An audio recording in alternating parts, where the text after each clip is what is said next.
नमस्कार, मी विनम्र भाबल, बुकट्यूबर विनम्र या आपल्या आवडत्या चॅनलवर मी तुमच्या सगळ्यांचं स्वागत करतो।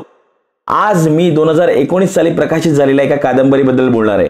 कादंबरीचं नाव आहे नदेष्ट। मनोज बोरगावकर यांनी लिहिलेली ही कादंबरी 168 पानांची आहे। ग्रंथाली प्रकाशनाने ही प्रकाशित केली आहे आणि या कादंबरीची किंमत आहे 200 रुपये। बरं, या कादंबरीबद्दल आपण सविस्तर बोलूया, पण त्याआधी तिळा दार उघड या सेगमेंटमध्ये आज तुमच्या समोर कोणतं नवीन पुस्तक येणार आहे ते बघूया।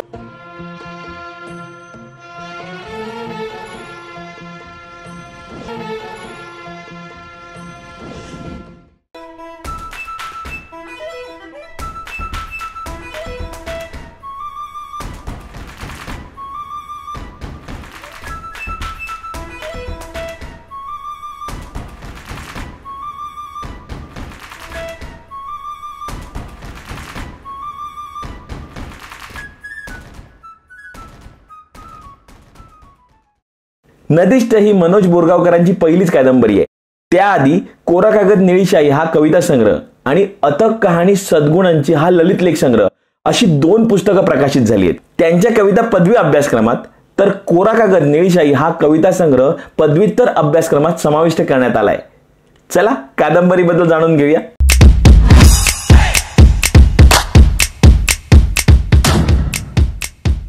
नदेष्ट मी खूप शोधत होतो पण मला मिळत नव्हती।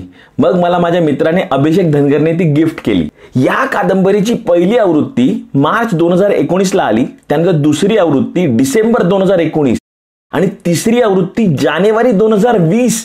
बापरे, या कादंबरीचा खप तुमच्या लक्षात येतोय का? या कादंबरीची तिसऱ्या आवृत्तीतली प्रत माझ्याकडे। कादंबरी हातात घेतल्यानंतर सगळ्यात पहिलं तुमचं लक्ष वेधून घेतं ते नाव नदेष्ट। ह्या 3 शब्दांमध्ये तुम्हाला नदी दिसते, इतकं सुंदर फॉन्ट आहे आणि फार सुंदर डिझाइन आहे त्या शब्दांचं। त्यानंतर मुखपृष्ठावर तुम्हाला नदी दिसते, त्या नदीत पडणाऱ्या आकाशाचं प्रतिबिंब, सोबत बाजूला जी खोटी झाडी असते त्या झाडीचं प्रतिबिंब आणि त्या झाडीवरची वेगवेगळ्या रंगाची फुलं असतात त्या फुलांचं सुद्धा प्रतिबिंब त्याच्या मागच्या पृष्ठावर तुम्हाला दिसेल बघा, या साईडला तेही दाखवलंय। इतकं डिटेलिंग आहे ना की हे पुस्तक जेव्हा हातात येतं ना तेव्हा तुम्ही त्या पुस्तकाच्या आधीच प्रेमात पडलेले असता, वाचायच्या आधीच। कादंबरीचा नायक गेली 10 वर्ष नदीवर पोहायला जातोय। या 10 वर्षात त्याचे पोहण्याचे टप्पे, म्हणजे त्याला पोहायला कोणी शिकवलं, सुरुवात कशी झाली, त्यानंतर वेगवेगळ्या ऋतूत नदीचं रूप बदलतं, त्यात त्याचं पोहणं, हे सगळं आपल्याला वेगळ्याच विश्वात घेऊन जातं। खरं तर नदेष्ट वाचल्यानंतर मला ही कादंबरी प्रकारात मोडत नाही असंच वाटलं। म्हणजे खरं तर या 10 वर्षात त्याला नदी किनारी आलेले अनुभव आणि या अनुभवांची ही गोष्ट खरं तर सलग नाहीये, ही वेडीवाकडी आहे, त्यामुळे हे ललित वाटतं, पण ही आहे कादंबरी। पुस्तकाच्या मागे विनायक पाटील यांनी 4 ओळी लिहिल्या आहेत, त्या इतक्या समर्पक आहेत। त्यात त्यांनी म्हटलंय की कोंडुरा आणि बनगरवाडीची आठवण करून देणारं लिखाण आहे, तर हे अगदी खरं आहे। ही कादंबरी वाचल्यावर जेव्हा जेव्हा तुम्ही नदी किनारी जाल तेव्हा तुम्हाला नदी किनारी ह्या कादंबरीतली पात्र दिसतील, या कादंबरीतल्या जागा दिसतील आणि त्या दिसल्या की तुम्हाला कादंबरीची आठवण येईल। या कादंबरीत लेखकाला भेटलेली पात्र, त्यांची दुःख, त्यांचं नदीला जोडलं जाण्याचं कारण, हे सगळं आपल्याला गुंतवून ठेवणार आहे। ही कादंबरी मला खूप भावली, कारण या कादंबरीमध्ये नायकाला नदीभोवती ज्या छोट्या छोट्या गोष्टी सापडतात ना त्या वाचताना आपणही नायकासोबत चकित होत जातो।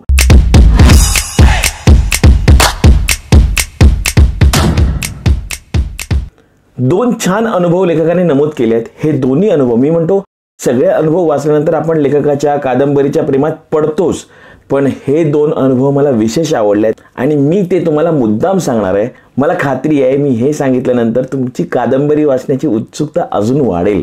पहिला किस्सा असा आहे, मोराची चाल ऐटेदार का असते, याचं उत्तर लेखकाला या अनुभवातून मिळालं। लेखक नेहमीप्रमाणे नदीकिनारी पोहायला गेला आणि त्याच्या लक्षात आलं की ओल्या वाळूमध्ये मोरांच्या पावलांचे ठसे दिसत आहेत, म्हणून त्याने हळूवार मागोवा घेतला। तेव्हा त्याला कळलं की मोर आपल्या पुढेच चाललेत। आता मोरांनाही कळलं आपल्या कोणीतरी मागोवा घेत आहे, पण त्यांचा मागोवा घेताना लेखकाने एक तिकडेच पडलेली काठी घेतली आणि मोरांच्या पावलांमधलं अंतर मोजायला सुरुवात केली। मोरांना जेव्हा लक्षात आलं की आपल्या मागे कोणीतरी आहे तेव्हा मोरांनी वेग वाढवला आणि ते भराभर पुढे जायला लागले। तसा लेखक त्यांच्या पावलांचं अंतर मोजायला लागला आणि तेव्हा एक गोष्ट त्याच्या लक्षात आली, मोर वेगाने चालवत किंवा हळूवार, त्यांच्या 2 पावलांमधलं अंतर कधीच बदलत नाही, म्हणून मोराची चाल ही नेहमीच ऐटदार असते।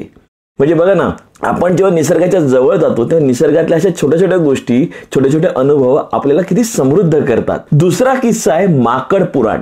लेखक नेहमीप्रमाणे पोहायला गेला होता आणि त्याला नदी किनारी एक गोष्ट दिसली. ती म्हणजे नदी किनारी हरणांचा कळप पाणी प्यायला आला होता.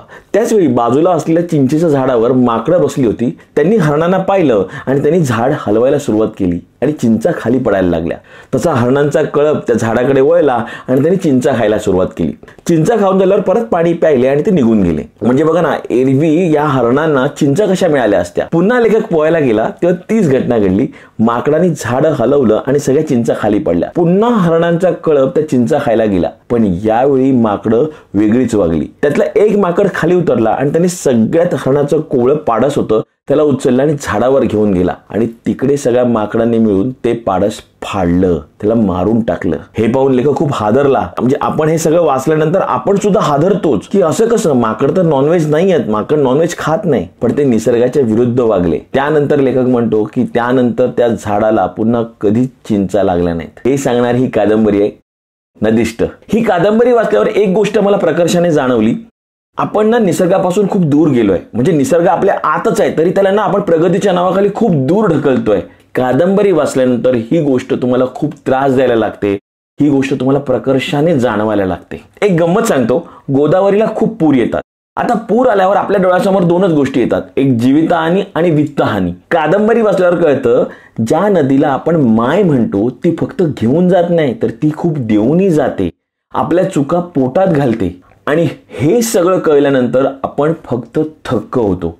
ज्यांना खरंच काहीतरी खूप वेगळं चकित करून टाकणारं वाचायचं आहे, खूप निसर्गाच्या जवळ जाणारं वाचायचं आहे किंवा खूप आतून येणारं वाचायचं आहे, तर त्यांनी नदिष्ट नक्की वाचा.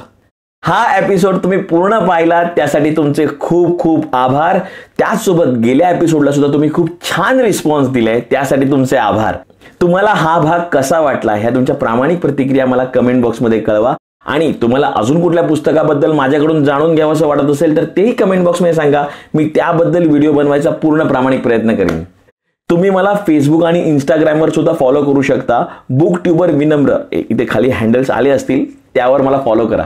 हे पुस्तक कुठून विकत घ्यायचं हा यक्ष प्रश्न तुमच्या समोर असेल तर डिस्क्रिप्शन बॉक्समध्ये त्याचं उत्तर तुम्हाला मी दिलंय.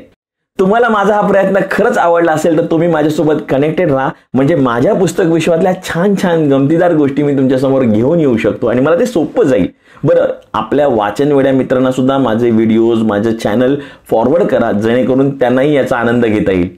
तेव्हा भेटूया पुढच्या एपिसोडमध्ये अजून एका नवीन पुस्तकासह. तोपर्यंत बाय बाय.